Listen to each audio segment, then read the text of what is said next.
বের করে দিন ওকে। কেন?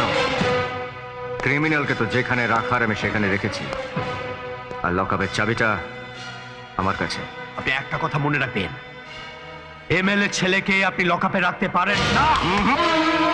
আমি জানি যে এমএলএর ছেলে থানায় আসলে আপনি আপনার চেয়ারটা ওকে ছেড়ে দেবেন। ঠিক আছে, আমিও দেখে নেব আপনি কদিন এই এমএলএ ছেলেকে লকআপে আটকে রাখতে পারেন। এটা পড়ে দেখুন কদিন আমি ওকে লকআপে রাখতে পারি।